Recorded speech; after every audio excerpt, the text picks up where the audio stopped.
What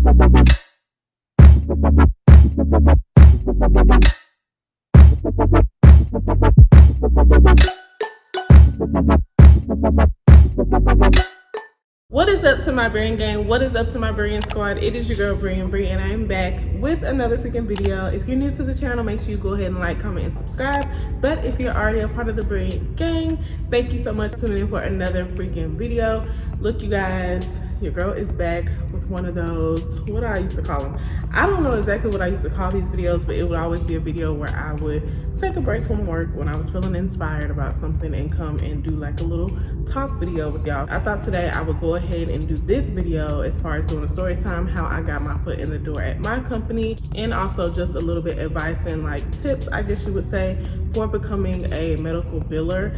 But let's go ahead and jump into today's video. A question that I typically get a lot of the time is, did you go to school, Bree? Do you have to go to school to be a medical biller and coder? I see a lot of people in my comments like, I know I got to take a course. I thought about getting in billing, but I don't want to go to school. Let me tell y'all this. Before you go to school, before you take a course, I will always recommend, and I've told people this, make sure that you go ahead and research that job market in your area, okay? Because it does depend on your area. It depends on the demand in your area.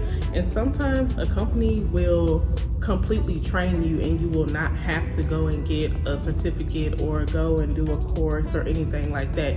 Now, I would recommend when you do coding that you go and get a certificate because it is a little bit more in depth, and if you've never ever worked in that type of environment before, you may need like the basics.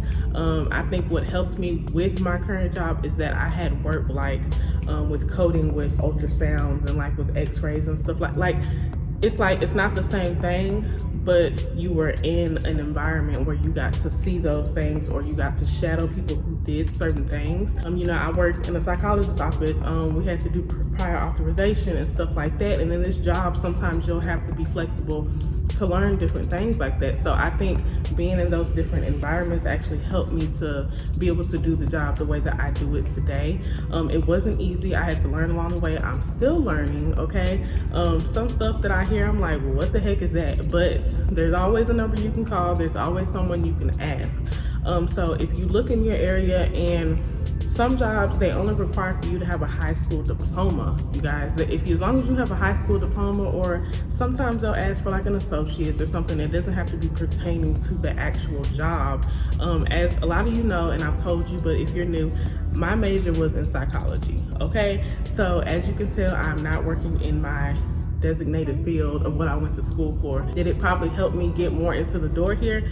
Yes, it probably did, because I had a degree. Some jobs want you to have an associate's or a bachelor's degree, but some, they only require a high school diploma. I know some jobs that we have come available in billing and stuff like that, y'all, like they're asking for a high school diploma and maybe just like customer service, or maybe like some collections or something like that. Like they just want you to have some type of experience.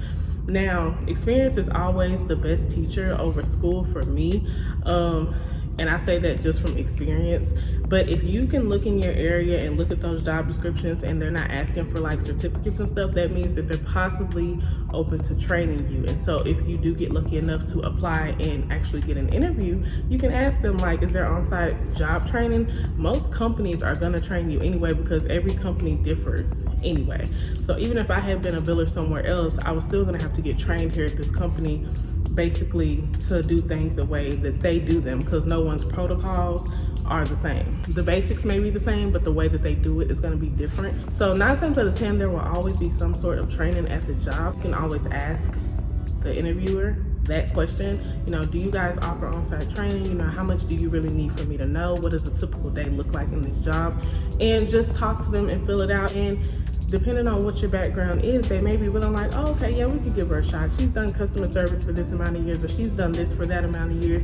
We could give her a try. We could train her and see. A lot of companies do that. My company did that. A lot of people wanted to know how I got in the door at my company, and I guess I'll make this kind of like a slash type of story time for those who want to hear. I was working at our sister company at first. There were a lot of changes going on within the company. We had got a new CEO. We had got a new director of our entire department. Like, there were a lot of changes going on, and I'm not gonna lie, like my future wasn't looking so bright within the company because I didn't know what was gonna happen next. A lot of people felt that way.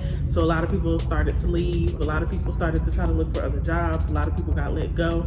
I hadn't got let go yet, you guys, but I was really panicking. So I was referred to our sister company, which was in the same building, you guys. Blessings, okay? One of my bosses, her husband worked at our sister company, and he said, you know, Bree, like, you'd be awesome for this position, the medical review coordinator that I need. And I was like, really? The position required 2 people, and they were gonna move someone from one of our Medicare teams at this company. They were gonna move her into it, and they were looking for someone else to move into it. And so I interviewed amongst other people. They didn't just give it to me, I did interview. I sold myself as much as I could. I prayed about it, and y'all, I ended up getting the job, okay? This position, we basically had to build this position from the ground up.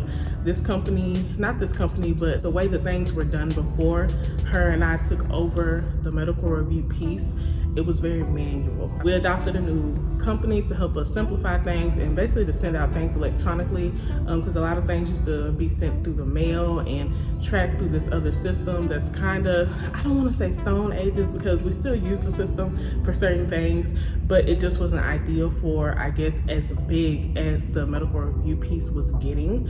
It wasn't able to contain it. So that became our baby, and we took off with it. And things are a lot more simple now. We have our times where things are, you know, going crazy, and then we have our times where things are kind of a little bit slower. But you guys, billing is very rewarding for me. I don't know about other people, but this is probably one of the best jobs that I've had. I actually love my job. Someone asked me the other day, like, you seem like you really, really enjoy your job, and y'all, I do. Like, I mean, there's really nothing that I can really complain about. Our boss is awesome. We're not micromanaged, and with billing and like, especially like with accounting as well, I've learned that like the micromanaging is like at a minimal. Like they basically show you what needs to be done and let you do it. And I've learned that no news is good news. Okay, like my boss is a director, and she's just free to travel, and she trusts that me and my other half, we're gonna get the job done. You know what I'm saying? Like, we may email her, she emails us here and there, but the job is getting done, which is awesome. Less stress off her, nothing said to us. You know what I'm saying? We get to do what we love. But y'all, billing is really, really rewarding. And anybody who has worked in billing before, if you're watching this video, comment down below. Let me know your experience with billing. I think it does all depend on the culture at the job that you're at. My company is a really, really good company. I can't even lie. Like the values, and of course, like any other company, they have their issues. I have days where I'm like, oh, you know, from certain things. But overall, as an actual company, like I couldn't see myself just saying, oh, time to move on. You know, like there's advancement, you know, each year, like, baby, we getting them raises, okay? We getting them bonuses.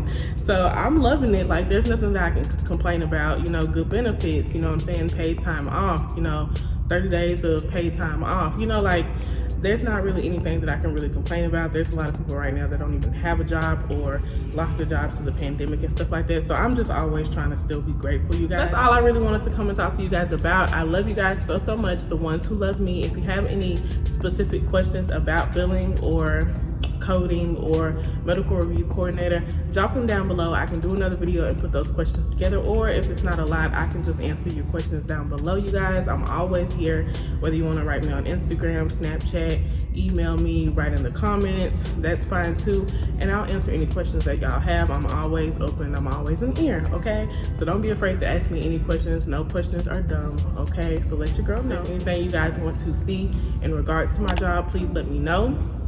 But I love you guys so much, the ones who love me. Make sure to like, comment, and subscribe. Don't forget to hit that bell, and I will see y'all in my next freaking video. Peace out.